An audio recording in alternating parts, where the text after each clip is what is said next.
ಎಲ್ಲರಿಗೂ ನಮಸ್ಕಾರಂ. ಎಲ್ಲರೂ ಚೆನ್ನಾಗಿದ್ದೀರಲ್ಲ. ನಾವೀಗ ಇರೋದು ಜಟಾಯು ಅರ್ತ್ ಸೆಂಟರಲ್ಲಿ. ಈ ಜಟಾಯು ಅರ್ತ್ ಸೆಂಟರ್ ಇರೋದು ಚಡಾಯು ಮಂಗಲಂ ಅಂತಿರೋ ಪ್ಲೇಸಲ್ಲಿ. ಈ ಚಡಾಯು ಮಂಗಲಂ ಪ್ಲೇಸ್ ಬಂದುಬಿಟ್ಟು ಕೊಲ್ಲಂ ಡಿಸ್ಟ್ರಿಕ್ಟಲ್ಲಿ ಬರುತ್ತೆ.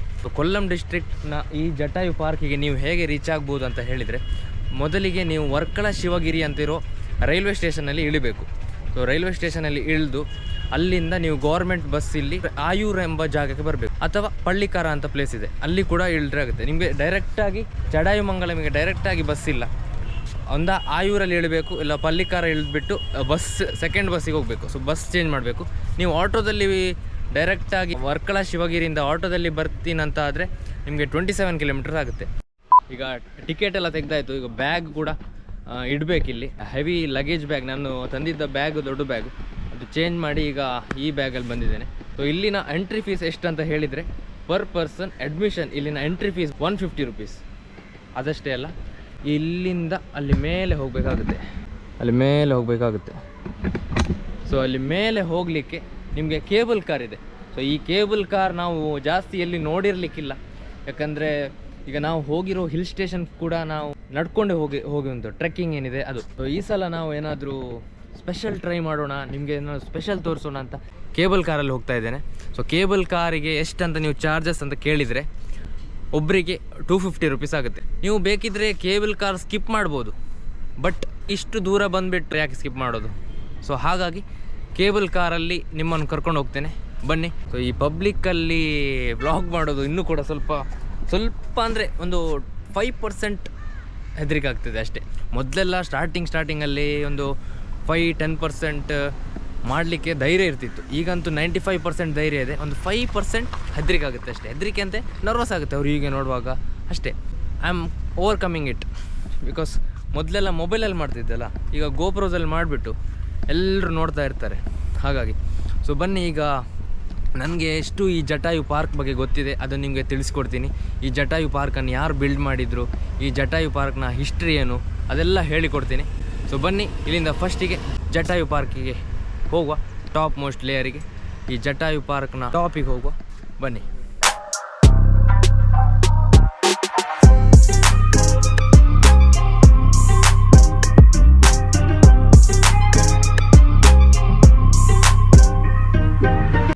ಎಂಟ್ರಿ ಪಾಯಿಂಟ್ ಇದೆ. ಎಂಟ್ರಿ ಪಾಯಿಂಟಿಂದ ಈಗ ಒಳಗಡೆ ಹೋಗ್ತಾ ಇದೆ. ಬನ್ನಿ.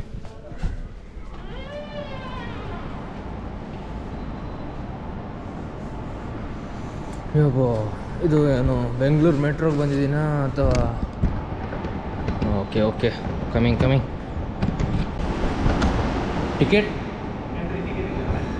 ಎಂಟ್ರಿ ಟಿಕೆಟಲ್ಲಿ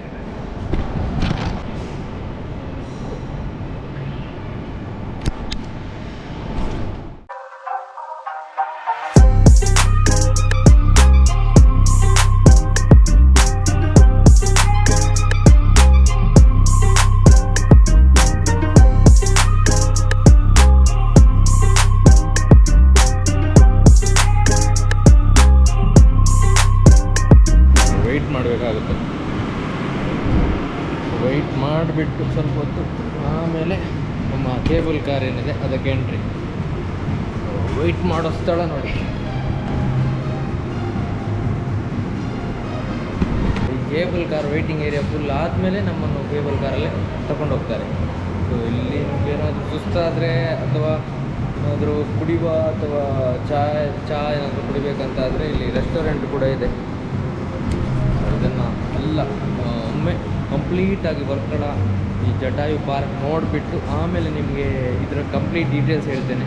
ಸೊ ಎಷ್ಟು ಟಿಕೆಟಿಗೆ, ಮತ್ತು ನೀವು ಇಲ್ಲಿ ಹೇಗೆ ರೀಚ್ ಆಗ್ಬೋದು, ಮತ್ತು ನನ್ನ ಈ ಜರ್ನಿ ಇನ್ನೂ ಕೂಡ ಮುಂದೆ ಹೋಗಲಿಕ್ಕಿದೆ. ಸೊ ಈ ವರ್ಕಳ ಲಾಸ್ಟ್ ಅಲ್ಲ, 2-3 ಪ್ಲೇಸಸ್ ಇದೆ. ಸೊ ಅದು 2-3 ವೀಡಿಯೋ ಸಪ್ರೇಟಾಗಿ ಬರುತ್ತೆ. ಸೊ ಯಾಕಂದರೆ ಆ 3 ಪ್ಲೇಸಸ್ನ ಬಗ್ಗೆ ನಿಮಗೆ ಸಪ್ರೇಟಾಗಿ ಡೀಟೇಲ್ಸ್ ಕೊಡ್ತೀನಿ.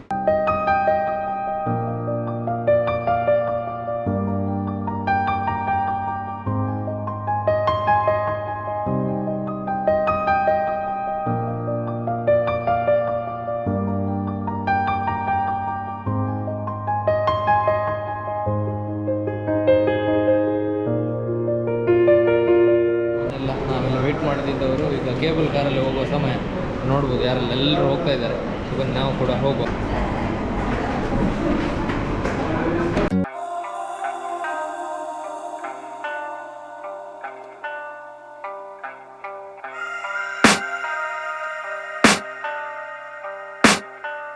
I can hear the demons call when they do what they do. And now I feel like taking off, find a place with a view. The pain is never gonna stop if it's controlling you. I know that time can heal it all, I just gotta get through. I just gotta get through, I just gotta get through. Cause I feel like taking off, find a place with a view. The pain is never gonna stop if it's controlling you. I know that time can heal it all, I just gotta get through. Sometimes I feel like all is ಇರುತ್ತೆ. ಯಾರಿಗೆಲ್ಲ ಗೊತ್ತಿಲ್ಲ ಅವರಿಗೆ ಹೇಳ್ತಾ ಇದ್ದೇನೆ story. ಈ story ಸೀತಾಮಾತೆಯು ಮಾಯಾಮೃಗವನ್ನು ನೋಡಿ ರಾಮನ ಹತ್ರ ಹೇಳ್ತಾನೆ, ನನಗೆ ಆ ಮಾಯಾಮೃಗ ಬೇಕು ಅಂತ. ಮಾಯಾಮೃಗವನ್ನು ರಾಮ ಲಕ್ಷ್ಮಣರು ತರಲಿಕ್ಕೆ ಹೋಗ್ತಾರೆ. ಸೊ ತರಲಿಕ್ಕೆ ಹೋಗುವಾಗ ಲಕ್ಷ್ಮಣ ರೇಖೆಯನ್ನು ಹಾಕಿರ್ತಾನೆ. ಸೀತಾಮಾತೆ ನಾವು ಬರೋವರೆಗೂ ಈ ರೇಖೆಯನ್ನು ದಾಟಬಾರ್ದು ಅಂತ. ಆದರೆ ಸೀತಾಮಾತೆಯು ಆ ರೇಖೆಯನ್ನು ದಾಟಿಬಿಡ್ತಾಳೆ. ಈ ರಾವಣನ ಕುತಂತ್ರದಿಂದ ರೇಖೆಯನ್ನು ದಾಟಿ ಬಿಡ್ತಾಳೆ. ಆ ಕುತಂತ್ರ ಏನಂತ ಹೇಳಿದರೆ, ರಾವಣನು ಅವನ ರೂಪದಲ್ಲಿ ಬರದೆ ಭಿಕ್ಷುಕನ ರೂಪದಲ್ಲಿ ಬರ್ತಾನೆ. ಸೊ ಭಿಕ್ಷುಕ ರೂಪದಲ್ಲಿ ಬಂದ ರಾವಣನು ಸೀತಾಮಾತೆಯ ಬಳಿ ಹೇಳ್ತಾರೆ, ನನಗೇನಾದರೂ ಭಿಕ್ಷೆ ಕೊಡಿ ಅಂತ. ಸೀತಾಮಾತೆಯು ಭಿಕ್ಷೆ ಕೊಟ್ಟರೂ ಕೂಡ ಅವಳು ಆ ರೇಖೆಯನ್ನು ದಾಟಿರಲ್ಲ. ಆಗ ರಾವಣ ಹೇಳ್ತಾನೆ, ನೀವು ಈ ಥರ ಭಿಕ್ಷೆ ಕೊಡೋದಾದರೆ ನನಗೆ ಭಿಕ್ಷೆ ಬೇಡ, ರೇಖೆ ದಾಟಿ ಬಂದರೆ ಮಾತ್ರ ನನಗೆ ಭಿಕ್ಷೆ ನಾನು ಸ್ವೀಕರಿಸುತ್ತೇನೆ ಅಂತ. ಸೀತಾಮಾತೆಯು ಇಮೋಷ್ನಲ್ ಆಗಿ ಬಿಡ್ತಾಳೆ. ಸೊ ಇಮೋಷ್ನಲ್ ಆಗಿಬಿಟ್ಟು ಆ ರೇಖೆಯನ್ನು ದಾಟ್ತಾಳೆ. ರೇಖೆಯನ್ನು ದಾಟಿದಾಗ ಆ ರಾವಣನು ತನ್ನ ನಿಜ ರೂಪವನ್ನು ತೋರಿಸಿ ಅವಳನ್ನು ಅಲ್ಲಿಂದ ಅವನ ಪುಷ್ಪಕ ವಿಮಾನದಲ್ಲಿ ಅಪಹರಿಸಿಕೊಂಡು ಹೋಗ್ತಾನೆ. ಅಪಹರಿಸಿಕೊಂಡ ಹೋಗ್ತಾ ಇರುವಾಗ ಸೀತಾಮಾತೆಯು ಜೋರಾಗಿ ಕೂಗ್ತಾರೆ, ರಾಮ ರಾಮ ಅಂತ ಕೂಗ್ತಾ ಇರ್ತಾರೆ. ಆ ಕೂಗನ್ನು ಕೇಳಿದ ವೃದ್ಧ ಜಟಾಯು ಈ ಕಾಡಲ್ಲಿ ಕೂತ್ಕೊಂಡಿರುತ್ತೆ. ಕಾಡಲ್ಲಿ ಮರದ ಮೇಲೆ ಕೂತ್ಕೊಂಡಿರುತ್ತೆ. ಪುಷ್ಪಕ ವಿಮಾನದಲ್ಲಿ ರಾವಣನು ಅಪಹರಿಸಿಕೊಂಡು ಹೋಗ್ತಾ ಇರುವನ್ನು ನೋಡಿ ಸೀತಾಮಾತೆಯ ಸಹಾಯಕ್ಕೆ ಧಾವಿಸಿಕೊಂಡು ಬರುತ್ತೆ. ಧಾವಿಸಿಕೊಂಡು ಬಂದ ಜಟಾಯು ರಾವಣನ ಜೊತೆ ಹೋರಾಡುತ್ತೆ. ರಾವಣನ ಸೋಲಿಸೋದು ಸುಲಭದ ಮಾತಲ್ಲ ಬಿಡಿ. ಕೊನೆಗೆ ತನ್ನ ಕೊಕ್ಕಿನಲ್ಲಿ ರಾವಣನ ಜೊತೆ ಫೈಟ್ ಮಾಡಿ ಸೊ ಯಾವಾಗ ರಾವಣ ಸೋಲ್ತಾನೆ ಅಂತ ಆಯಿತು, ಸೊ ಅವನ ಕೈಯಲ್ಲಿದ್ದ ಆ ಚೂಪಾದ ತಲ್ವಾರ್ನಿಂದ ಒಂದು ರೆಕ್ಕೆಯನ್ನು ತುಂಡು ಮಾಡಿಬಿಡ್ತಾರೆ. ಸೊ ಆ ತುಂಡು ಮಾಡಿದ ತಕ್ಷಣ ಆ ಆಗಸದಿಂದ ಟಬಕ್ಕ ಅಂತ ಕೆಳಗೆ ಬಂದ್ಬಿಡು. ಆ ಆಗಸದಿಂದ ಕೆಳಗೆ ಬಂದ ಜಟಾಯು ಇಲ್ಲಿ ಬಂದು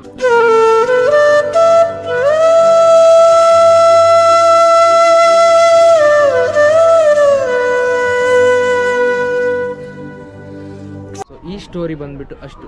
ಸೊ ಈ ಸ್ಟೋರಿ ಜಾಸ್ತಿ ಜನರಿಗೆ ಗೊತ್ತಿದೆ, ಎಲ್ಲರೂ ಕೇಳಿರ್ತೀರ. ಸೊ ಆ ಜಟಾಯುವಿನ ಸ್ಟೋರಿ ಇನ್ನೂ ಕಂಟಿನ್ಯೂ ಆಗುತ್ತೆ.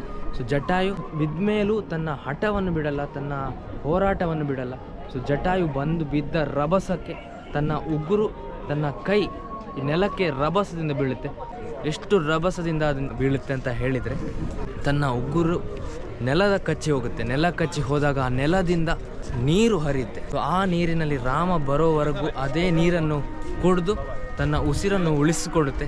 ಯಾಕಂದರೆ ರಾಮ ಬರುವಾಗ ರಾಮನಿಗೆ ಹೇಳಬೇಕು, ನಿಮ್ಮ ಸೀತೆಯನ್ನು ರಾವಣ ಅಪಹರಿಸಿಕೊಂಡು ಹೋಗಿದ್ದಾನಂತ.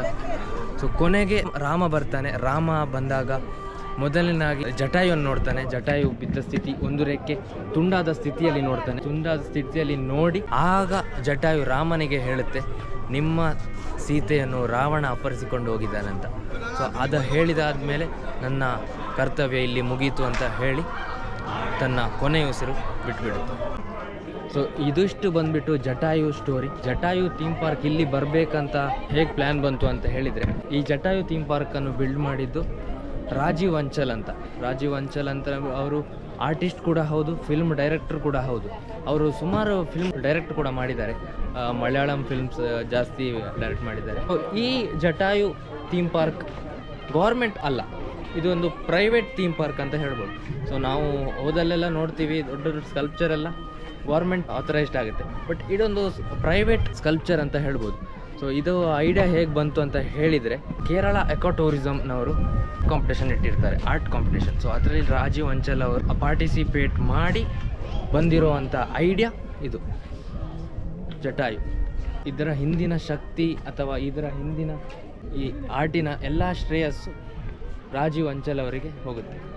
ಸೊ ಈ ಜಟಾಯು ಥೀಮ್ ಪಾರ್ಕ್ 65 ಎಕರ್ಸ್ ಲ್ಯಾಂಡಲ್ಲಿದೆ, ಸುತ್ತ ಕಾಡಿದೆ, ಒಳಗಡೆ ಮ್ಯೂಸಿಯಂ ಕೂಡ ಇದೆ. ಈಗ ವರ್ಕ್ ಇನ್ ಪ್ರೋಗ್ರೆಸ್ ಇರೋ ಕಾರಣ ಒಳಗಡೆ ಬಿಡ್ತಾ ಇಲ್ಲ. ಅಲ್ಲಿ ರಾಮನಿಗೆ ಅರ್ಪಿಸಿ ಒಂದು ದೇವಸ್ಥಾನ ಕೂಡ ಇದೆ. ಇಲ್ಲಿ ರಾಮ ಕೊನೆಯದಾಗಿ ಜಟಾಯುವನ್ನು ನೋಡಿದಂಥ ಜಾಗ ಕೂಡ ಅಂತ ಹೇಳ್ತಾರೆ.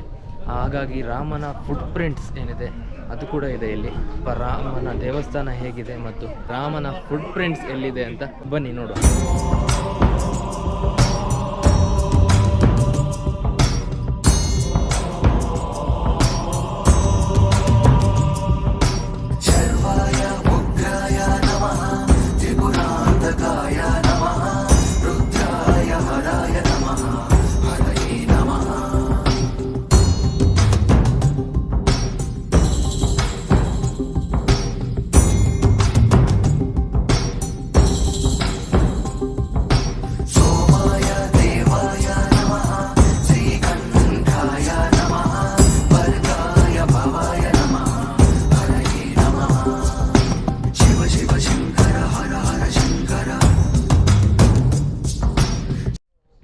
ನೋಡಿದ್ರಲ್ಲ ವೀಕ್ಷಕರೇ, ರಾಮನ ಪಾದ. ಸೊ ರಾಮನ ಪಾದ ಯಾಕೆ ಅಷ್ಟೊಂದು ದೊಡ್ಡದಿದೆ ಅಂತ ಹೇಳಿದರೆ, ಆ ಯುಗವನ್ನು ತ್ರೇತರ ಯುಗ ಅಂತ ಕರಿತಿದ್ರು. ರಾಮ ಲಕ್ಷ್ಮಣರು ಇದ್ದಂಥ ಯುಗವನ್ನು ತ್ರೇತರ ಯುಗ ಅಂತ ಕರಿತಿದ್ರು. ಆ ತ್ರೇತರ ಯುಗದಲ್ಲಿ ಯಾರೇ ಆಗಲಿ ದೈತ್ಯರು ಅಂತ ಕರಿತಿದ್ರು. ಯಾಕಂದರೆ ದೈತ್ಯರಂದರೆ ನಾವೀಗ 5 ಇಂಚ್ ಇದ್ದಿದ್ರೆ 5.6 ಇದ್ದಿದ್ರೆ ಅವರೆಲ್ಲ 20.2 ಆ ಥರ ಇದ್ದಿದ್ರು. ನಮ್ಗಿಂತ ದುಪ್ಪಟ್ಟು 4 ಪಟ್ಟು ಜಾಸ್ತಿ ಹೈಟ್ ವೆಯ್ಟ್ 4 ಪಟ್ಟು ಜಾಸ್ತಿ ಇರ್ತಿತ್ತು. ಹಾಗಾಗಿ ರಾಮನ ಪಾದ ನೀವೇನು ನೋಡಿದ್ರಿ ಅದು ಕೂಡ ಅಷ್ಟೊಂದು ದೊಡ್ಡ ಪಾದ. ಸೊ ಆಗಿರೋದಲ್ಲ ವೀಕ್ಷಕರೇ, ಇದಿಷ್ಟು ಇವತ್ತಿನ ಜಟಾಯು ಥೀಮ್ ಪಾರ್ಕ್ನ ಬಗ್ಗೆ. ಸೊ ಇನ್ನೊಂದು ವಿಷಯ ಏನಂದರೆ, ಸೊ ನಿಮ್ಗಲ್ಲಿ ಕಾಣಿಸ್ತಿರ್ಬೋದು ಜಟಾಯುನ ಕಣ್ಣು.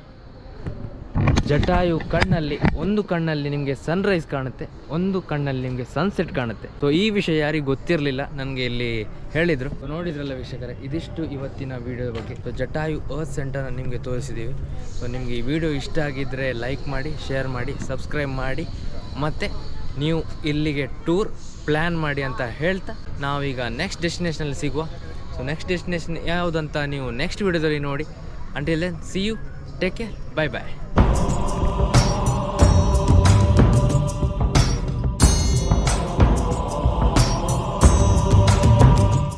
Same.